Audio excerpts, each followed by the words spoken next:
welcome back to another bookish video.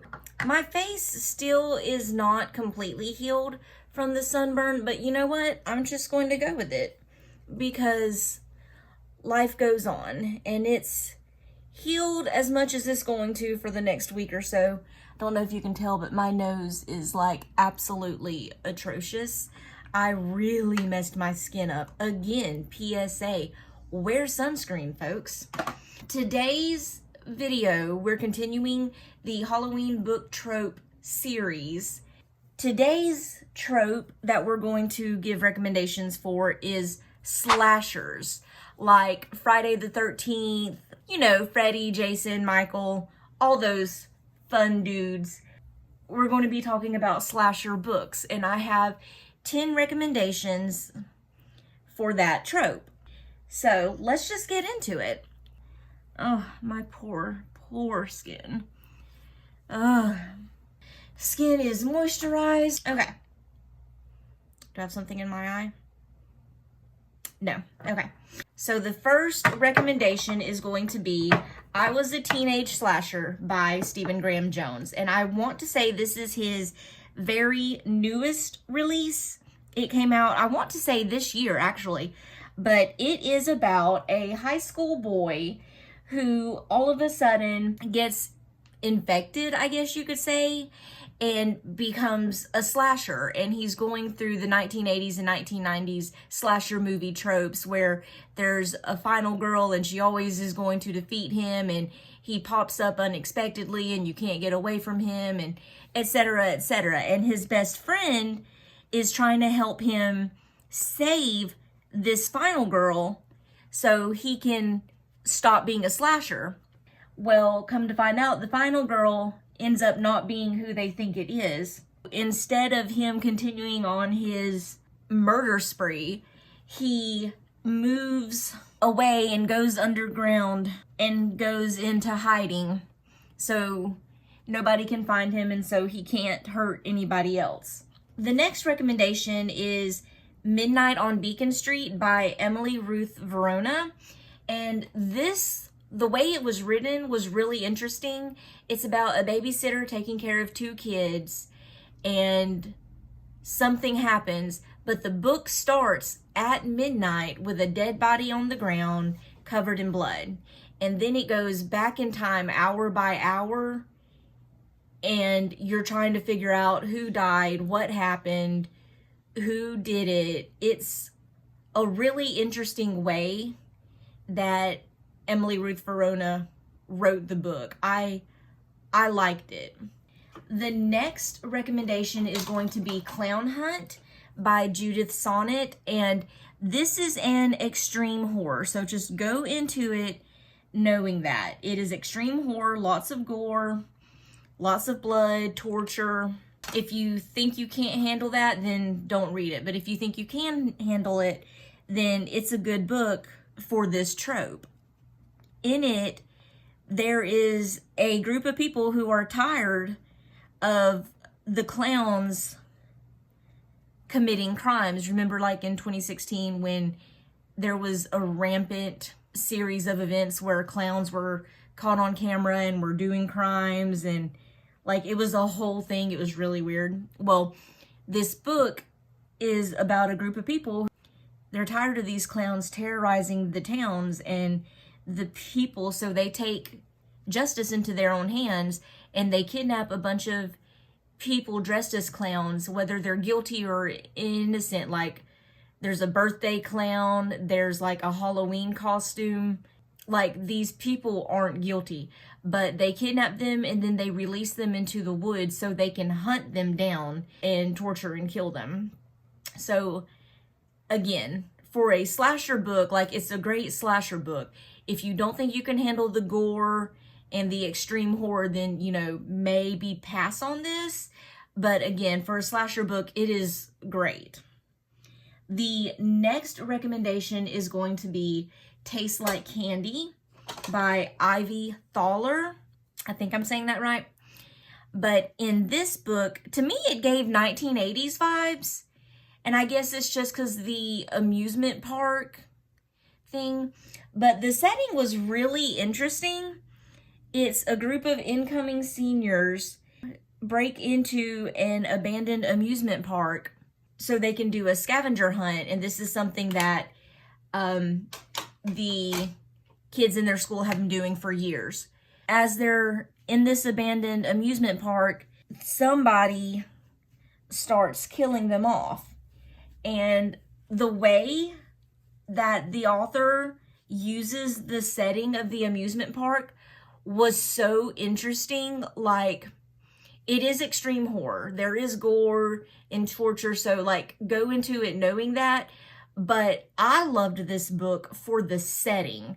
The setting was so unique, and the use of it, like the way she used the setting was so unique, and I absolutely vibed with this book. The next recommendation is going to be The Woods Are Always Watching by Stephanie Perkins.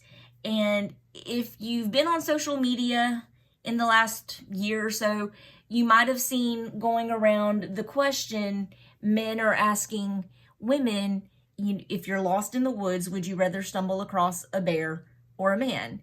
And surprisingly, most women are choosing that they would rather stumble across a bear than a man. If you know, you know. But in this book, that's exactly what happens. There's two teenagers who decide to go hiking on this trail. They're young, kind of dumb. They're not really prepared. One of them falls into a hole and breaks her ankle.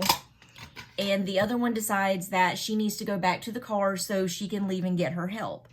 Well, each of them, as they separate, they encounter a man. And they come to realize that these are bad men. And in fact, these men have orchestrated the series of events that happened. They dug the hole, and it was a trap where she would be injured. The other one is leading the friend through the woods, getting her deeper and deeper in the woods, telling her it's a shortcut to the cars. And they come to realize they are in danger and like shit's going down. In the last video, I talked about how The Girl Who Loved Tom Gordon was so scary because it was like something that could happen, like you could get lost in the woods. Well, this has that same vibe. This was scary because it's something that could happen. You could get lost in the woods.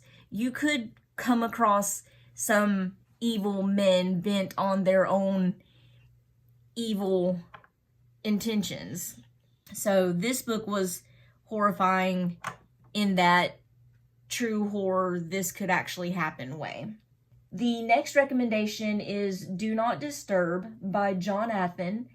And again, this is another extreme horror splatterpunk book. Jonathan writes, I think, solely extreme horror books. But anyway, in this book, again, it's with the clowns. And in this one, clowns are terrorizing a hotel and restaurant that are kind of connected. But they're terrorizing the residents at this motel and the workers at the restaurant. It is gruesome. It is disgusting in the best way. I love this book. I found it hilarious, and not the torture hilarious, but just the thought of these clowns running amok and just acting all kinds of crazy. I found that hilarious. Again, if you don't think you can handle extreme horror, maybe pass on this, but I thought it was hilarious. Disgusting, but hilarious. The next recommendation is going to be Clown in a Cornfield. Are you sensing a theme with the clowns here?